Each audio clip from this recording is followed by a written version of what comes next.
Okay, so welcome to this session where we're going to revise some exam questions based on the two topics that we've done so far. Okay, so the first one was the introduction to statistics. Okay, so we discussed a number of terms that are involved in statistics, like the data, the population, what is a sample, okay, the nominal data. We discussed the ordinal data. We discussed qualitative data, quantitative data. Okay, so questions based on those topics we are going to solve them today. And then we also discussed sampling. Okay, so there are about 4 types of sampling, so we are going to solve example uh, questions in this session today.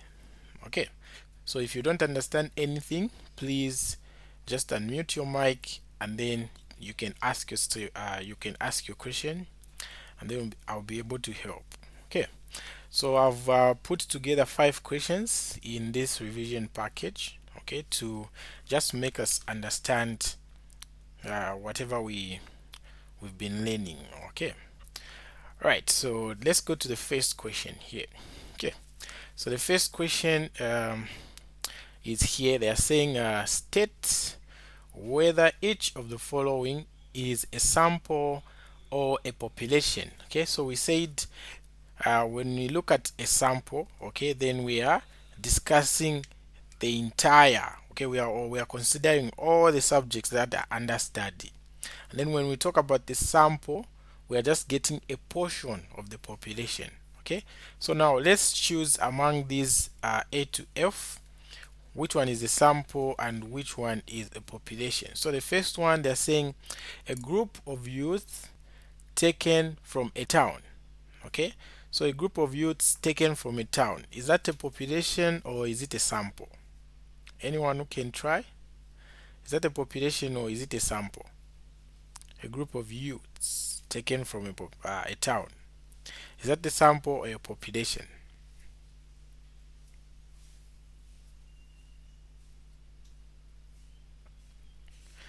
Okay, so the first one there will be a sample because we're just getting a group of youths. Okay, we are not getting all the youths in that town. Okay, so this one here is a sample. And then the number of people living in a city. Okay, so the number of people living in a city. Okay, so here we are considering all the people in this city here. So we are going to say this here is a population. Okay, and then what about the third one? They're saying all accidents recorded in a country throughout the year. Okay, so we are considering all the accidents within that particular country and for the entire year. Okay, so this one here, we're going to say this here is a population. Okay, that's a population. And then D, they're saying students learning math 1002 at LAM. Okay, so here we are just considering a part of the students. Okay, we are not considering all the students. We're just taking those students that learn M1002. Okay, we have other students that learn different courses at this LAM here.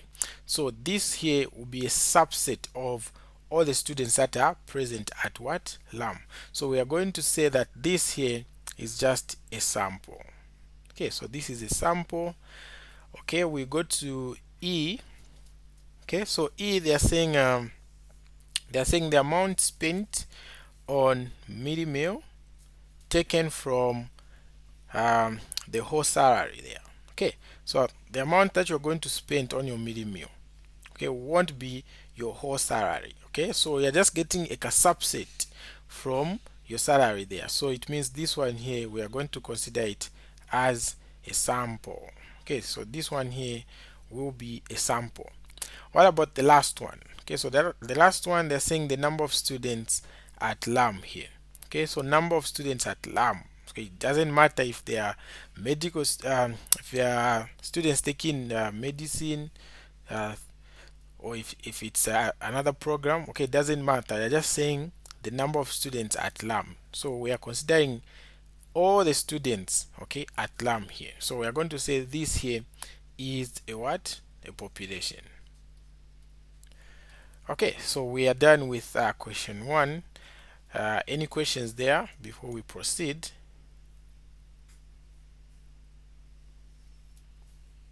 Okay, no question. I'll move to the next question. So the next question is this guy here. So the question reads, the inter-zonal games are played every year to identify talent. The table below shows the number of pupils selected during the interzonal games. Okay, so we can see here we have the name of the game there. We have netball, um, football, volleyball, golf, and tennis. And then here we have the number of students that are playing that game. So for netball, we have 12, football, 13, and just like that there. Okay, so the question now is, with reference to the table above, okay, what are the variables of this data? Okay, what are the variables of this data? So remember, in our discussion we said a variable is any characteristic, okay, that can take on different values. Okay, any characteristic that can take on different values. Okay, so from this table here, which characteristic can we see that is taking different values there? Okay, we are going to notice that that characteristic there is just the number of pupils. Okay, so the variables in this data, we are going to say number of pupils. Okay, so number of pupils there represents a variable. Why? Because it can take on different values. Okay, so this one here, the number of pupils, is a quantitative variable. Okay, it's a quantitative variable, meaning a number is involved, number of pupils. Okay, what about the name of the game there? Okay, we can also consider this name of the game as a variable here, and it will be a special variable which we are referring to as a qualitative. Okay, because it's just the name, so qualitative. Okay, so this name of game here is also a qualitative what variable. Why? Because it can take different um, values. Okay, it can take different attributes. We have netball, we have football, we have volleyball, we have golf, we have tennis. So name of the game here is also a what? A qualitative variable. Okay, so we can identify two variables here. One which is name of the game, which is qualitative, and then the other one is this one here, number of what? Pupils. And we said this here is a quantitative because we can see numbers there. Okay, so we have those two variables there. So let's erase this and then answer the question B. So question B, now they're saying how many observations are in the data set? Okay, how many observations are in the data set? So you have to know that observations are just individual entries in the data set. Okay, so each row that you can see there, okay, each row that you can see there correspond to a data set. They correspond to an observation, I mean. Okay, so the first row is this one where you have your volleyball, your netball, second row, third row, fourth, and then the fifth one. So the observations are these ones here: 12, 23, 17, 18, and 20. These ones here are called what? Observations. Okay, so how many observations? You're going to say 5. If they ask you to list them, you're going to say 12, 23, 17, until you reach your 20 there. Okay, so these here are our observations, and then we can look at C. So C, they are saying how many elements are in this data. Okay, so what's the definition of an element? Okay, from our classes we said this element here refers to a specific entity or an item being studied.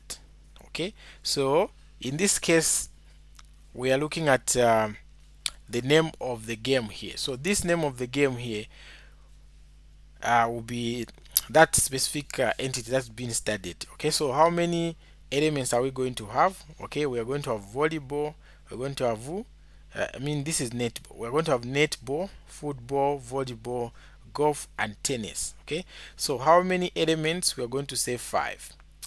Okay, so one thing that you should note, okay, is that the number of observations are always equal to the number of what? Elements. Okay, so if you have 5 elements, it means you are going to have 5 observations there. Okay, if you have six, um, if you have six elements, okay, you are going to have 6 observations. So they always go like that. So the same number of elements is going to be the same number of what? Observations. Okay, so any questions on this question 2 here?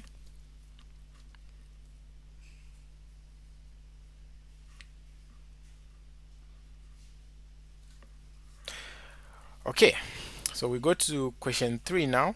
Okay, so question 3.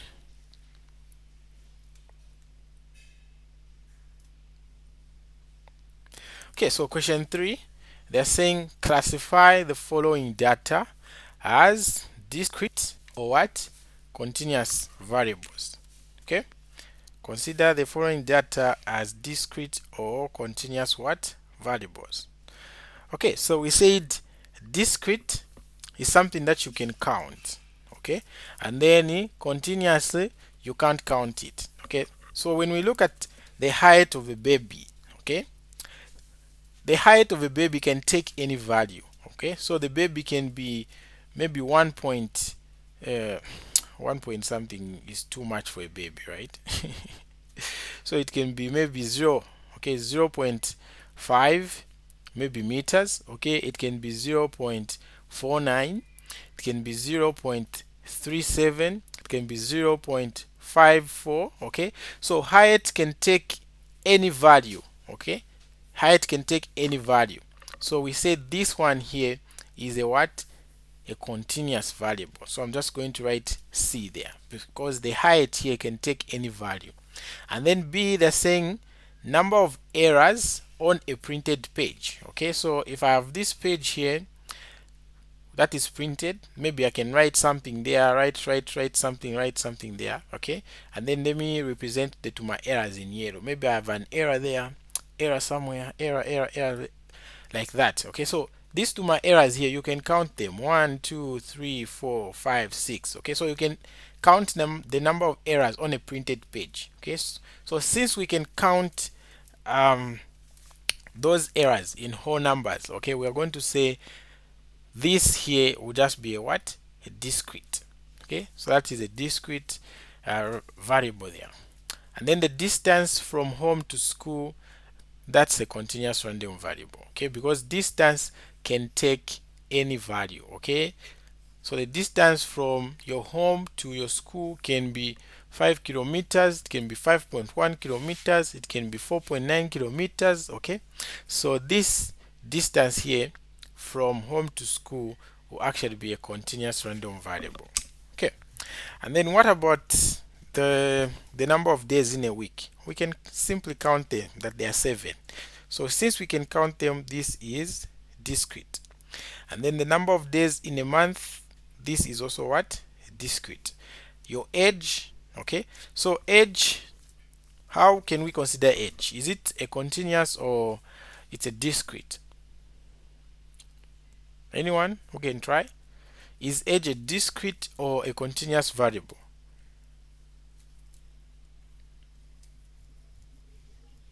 Continuous.